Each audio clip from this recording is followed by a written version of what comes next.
If you're an MSP, picture this. You have access to maybe 50 or hundreds of downstream customer tenants leveraging granular delegated admin permissions or GDAP. Your technicians have access to rights within these tenants such as the global reader role, the exchange admin role, the Intune admin role, and in some cases I even see the global admin role, and that access never actually gets turned off. It's convenient until one of your technicians actually gets compromised, and then that attacker has access to every tenant that you manage. That's what we call standing access. It's a silent security risk in almost every MSP environment. But what if instead of having access all the time, your technicians could activate it only when they need it and automatically lose it when they're done with their job or the ticket that they're working on? That's the power of privileged identity management, or PIM, for groups in Entra ID. And in today's video, I'm going to show you how to set this up for your MSP step by step. Okay guys, so as we dive in here, we talk about standing access versus just-in-time access.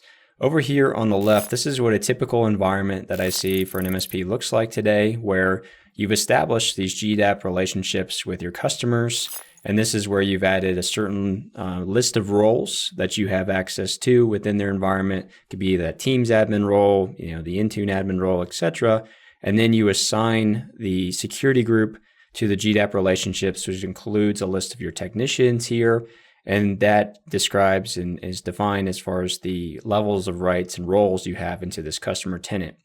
So the big benefit of GDAP was supposed to limit the levels of access that we have into our customer tenants, reduce supply chain risk, versus the legacy model, which was called DAP, or delegated admin permissions, which basically gave you global admin rights, into your downstream tenants by default.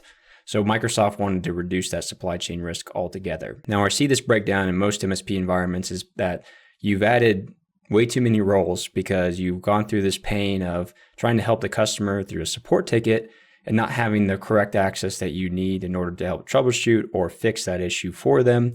So in a lot of cases, these roles are oversubscribed, including the global admin role that you've added back onto the relationship.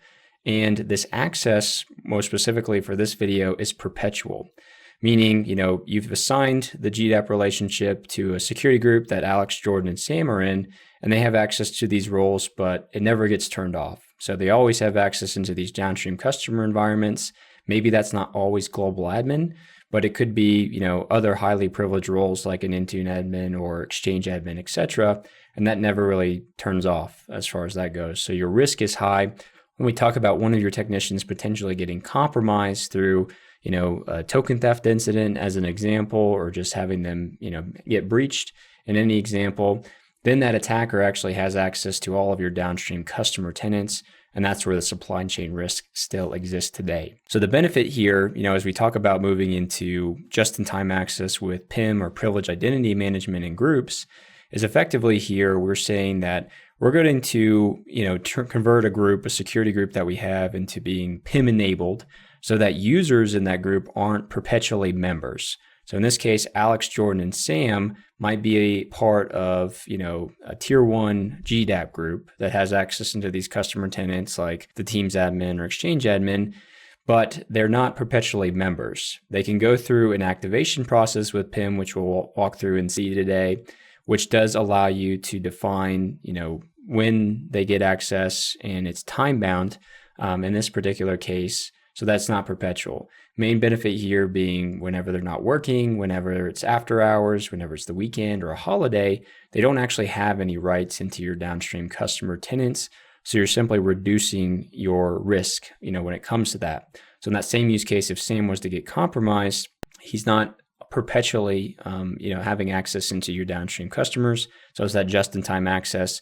So hopefully, if he did get compromised, the supply chain risk kind of breaks down there based off of, this access here. Now, when we think about and zoom back out on the top level architecture here, you've got your GDAP relationships, which is defined a list of roles, that you would have access to within your tenant. And when we talk about the security groups that you would want to assign, this is what I would recommend. Obviously, you need to take note of your existing environment, how you roll this out today, or how you would want to based off of operations. But I typically recommend kind of this 3-tiered process for your groups. So you'd have 3 groups, that are in here, and it mirrors your technician's access level. So tier 1, tier 2, tier 3. These are all PIM enabled. So they require activation to get access and become members of these groups. But they also tier up in the sense of the permissive model, meaning, your tier 1 group here is going to be more of what you do on a daily basis. And it's basic roles and permissions that you need to do, basic password resets or help desk activities. And as you step up, you get into, more permissive models that have more rights, like the Exchange admin, going all the way up to tier 3, which might be the security admin. And it might even be the global admin, even though I don't recommend that to be part of the relationships. But the basic premise here is that, we are able to, by doing this, leverage PIM in a way that we can provide or enforce more controls in order to activate that membership. And so what I mean by that is if we scroll down here, we talk about Alex. He'll come in, he'll sign into your Microsoft environment for the day, and then he can go and activate his membership into one of these PIM groups. And by doing so, you can set in the settings, as you'll see as we walk through this, the levels of controls that he needs to fulfill in order to activate that.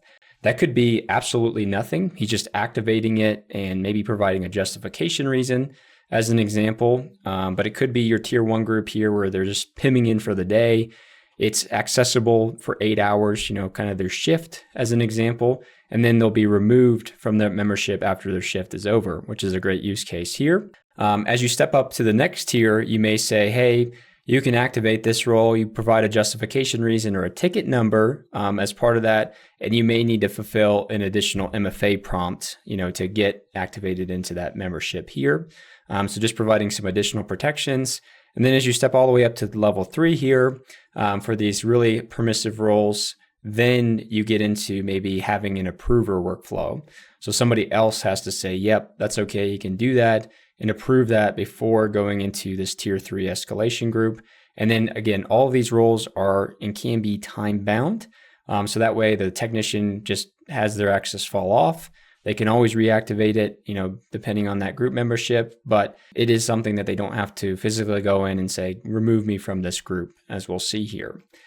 So this is a big security lift for you, but obviously we want to make sure that we're not making things too tedious because we don't want our support resolution times to get, completely destroyed because they're having to go through more of these hurdles or hoops to get into these roles or maybe not have access as an example. So there's some best practices that we'll walk through, as part of this too. That's generally why tier 1, I'm going to say, they can just come in and activate versus tier 3, maybe going through, more of these, controls here to get that activation going. So to depict this better, let's pop into your Entra Admin Center so I can show you guys how to configure this. Okay guys, so I'm here in the Entra Admin Center. This would be in your MSP tenant here. And just to call out, this does require a P2 license with Microsoft. They've been giving these as, subscription-based perpetual licenses that you can consume without paying for them for a long time. But regardless of if you're getting that or not, I think that every MSP should personally have a P2 license or E5 license within their tenant, just given the nature of what you're doing as a profession for your customer environments and what you need to do to be secure. But I just want to call that out because you won't see these features if you don't have a P2 license as part of this. So as we get started here, I'm going to go under groups and I'm going to create a new group here and I'm going to leave it as a security group for the type. And I'm simply going to call this GDAP tier 1 as an example. You can leave the membership type at assigned. I'm actually not going to create any owners or members as part of this example. To show you guys, it'll create that new group. And then I'm going to go back into it here and I will select it. And then under the activity section, you'll see this privileged identity management and you'll be able to click on this enable PIM for this group. This will show you any active assignments, which we don't have today. You can convert older security groups that already exist into PIM and then go ahead and make the users and convert them into being eligible. So that's a different method of kind of doing this here, but I'm going to go ahead and say this is the MSP, which is me, as this example. And in the role, I'm going to show as a member. The assignment type you're going to leave as eligible here because we don't want the active one. That's saying that's perpetual membership as part of this. And then the maximum allowed eligible duration is 1 year. So I think that's actually good because that forces you to review on a timed basis the actual members that are eligible to activate, within here as well. You could also use access reviews, if you want to do that. It's kind of a separate topic, but now I have this user set up here, and from here I can click on the settings, and this is where we have settings for members and settings for owners. You can click into the members, and this is where, as I was depicting in that diagram with Whimsical, all of the activation settings. So really defining what does the user need to do in order to activate this, and also define some of the other settings here. So we can say, you can activate this role for a maximum of, and then it's got it defaulted here to 8 hours. The user can select when they activate the role, the number of hours. You may want to make this 10 as an example, but then on activation, you could require, as your MFA, so just kind of having them fulfill another MFA prompt as they go through that. And then you could require this justification. You could require a ticket number. And then this is where you could also require an approver, which we would set, another user in your organization or multiple users that could approve that, and they would get an email notification as well. So then the assignment here, you could then tick this off. If you did want to override that setting there that says you want them to be permanently eligible, as an example, you could set a custom time range as part of this, and then you could do the same thing for the permanent active assignment. This is generally something that I like to leave defaulted. As part of this goes, and then, we're not going to be giving them the ability to do the activation here. When it comes to the notification settings, I think this is helpful when you talk about your tier 2, mostly though tier 3 activations. So you also get maybe an email notification alert or send it to your ticketing system. As an example, if it was tier 1, where we're not requiring approval, we're not doing, anything else beyond that, we may not want to, have any assignments dictated, as part of this. This could be part of a change log. And this is, where we say send notifications when the eligible members activate this role. For this one, you may want to deselect all of these just because it's noisy, as part of that. If we're saying this is the role where technicians will sign in every day and go in and activate that, that may be something that we don't want that noise, right? But we may want to know when there's new assignments that are made, as an example of that. So I'm going to go ahead and click on update here, and this will update our settings, and we can see that it's defined there. So then if you were to go in and, activate this role as an example, I'm just going to open up a new tab here. Users would simply go into, the privileged identity management section of Entra, and then they can go into groups here, and then they will see, in this case, I've made a few examples as part of testing. And so this is going to be a little bit tricky because these are named the same, have different ID. I can click in here though, and I will see if this is active or eligible. So this looks like the one we just created, and they would come in here and just click on activate. And so this is where they can define, the custom start time. They could define the number of hours that they're going to spend. So this is tier 1. They may say, hey, I'm doing this, for all day. The ticket system, ticket number probably wouldn't have been something I required, but I did want to show you guys that just for, other use cases where you can add that information in there. So I'm going to put in a fake number as part of this, and then we're just going to say ConnectWise. And then the reason here, you could paste in, the ticket information here, and then we're going to say requesting exchange admin, something like that, as part of this process. So this is going to go through and process this request. It's going to validate here. This is a much better experience than it used to be if you guys have been using PIM for a while here. This is going to take a while, in the past, and you had to go back out, log back in. This actually goes through and does this automatically for you now. So that automatically refreshed here. And then under the active assignments, I can see now that I'm part of this. And then there's an end time to this, which is that, 8 hours, based off the time of me activating this here.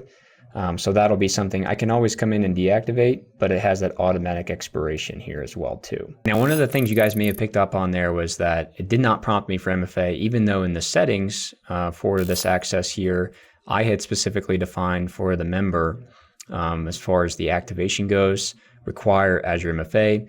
It will respect an existing session token that satisfied MFA previously. So that's why I was not prompted in that use case. So just note that if somebody's coming in fresh for the day and they haven't signed in yet all the way, or haven't activated or fulfilled an MFA prompt, as an example, then it would have them do that as part of activation. I kind of wish it prompted you no matter what for another one, honestly. But that's kind of how that works as far as the individual setting there goes. Now, the next thing that we will do, obviously you could go through and create your tier 2, tier 3 roles with settings as an example. I'm not going to go through that just because we went through the core basics of that. Within Partner Center, then, if you go into your granular administration tab where you see your customers that you have a GDAP relationship with, this is where you go in, and this is something that you likely already know, but I would come in and I would add a security group and look for specifically that GDAP group that I just created for tier 1 as an example. And then this is going to list all the permissions that the customer accepted as part of that GDAP link. And this is where I might just say they have user administrator directory reader role as part of that. And now I've created that assignment. It's pending. It'll go into an active state as part of that. But that's where that PIM group is. And now we have just-in-time access to go elevate ourselves into getting access into those roles to subsequently enter into the customer environment. So it's a little nested in the sense of the setup and everything that you're doing there. But this is how you would go through and actually configure, that within your environment. Again, if you have, existing groups, you could activate them and move them into a PIM relationship. And I think this is kind of a bonus, but a lot of people out there that watch my channel probably use CIPP, and CIPP creates a singular group, security group, per every permission, just because that provides you probably the most flexibility, honestly, in how you're rolling this out. I don't think it's necessary for smaller MSPs, might be helpful for larger. But the way that you can go about this is you could still enable PIM for all of these individual groups, as an example of this. And based off of doing that, it is tedious work because then you'd have to dictate which roles get the tier 1 types of settings, and specifically also going through every single role group and enabling PIM for it, and having the users activate. But it actually makes it nice because then if they have a ticket that requires them to do some exchange work, they just need to come in and activate the exchange admin permission, right? As an example of that, versus a group that has access to multiple permissions. So it's even a further least permissive model. You just have to go through the overhead of configuring all these groups for PIM and configuring all their applicable settings depending on their permissive model, as they step up. The reader roles, as an example, you could probably just have them activate that like the tier 1 role, versus, getting into obviously the exchange admin, Teams admin that can create a lot of breaking change. Here's what's worked best for me when rolling this out to real client environments. Number 1, require MFA for every activation. This is simply going to provide additional layer of security before our technicians have rights into the downstream customer environments. Number 2, we're going to use approvals for these high impact roles. This is simply saying maybe that tier 3 bucket where we have higher level permissions that could even include the global admin role, that you're going to go in and make sure that there's an approval process with that justification reason going in there to make sure there's multiple eyes getting into those highly privileged roles.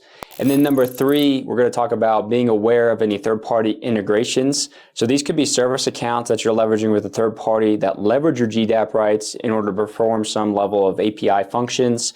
These accounts, I would recommend creating their own security group that you're bucketizing in and assigning the GDAP roles to, because largely they're not going to be users signing in every day, but they need that level of access perpetually for the API calls that they're going to be making in that app. Number 4, we want to start with one tenant and expand gradually. I say this because you want your technicians to not have a high level of disruption during their day. You don't want to disrupt the ticket flow for your customers and getting your service work done. So it's best to start with one tenant with the level of permissions that you would set under the same tiers, and make sure everybody understands, the kind of the flow and document any exceptions, etc., before rolling this out across all customers. And then number 5, plan for emergencies. This is simply saying that we may have in our tier 3 bucket some of those elevated permissions that we need in the case of an emergency with the client in after hours or on the weekends, as an example, and you don't want a technician, if you set that group there for approval, to not be able to get in because nobody else can fulfill that approval request.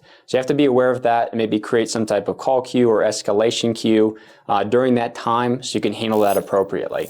PIM for groups changes the entire access model for MSPs. It's one of the most powerful ways to harden your GDAP relationships, and most MSPs don't know it exists yet. Start with one customer tenant and roll it out gradually. And if you found this video helpful, hit the like button, subscribe to the channel, and drop a comment here telling me how you're managing your GDAP access today. I've got a link in the video description here to my blog, which will include these steps you can share with your team as you look to roll this out in your environment. Thanks guys, I'll see you next week.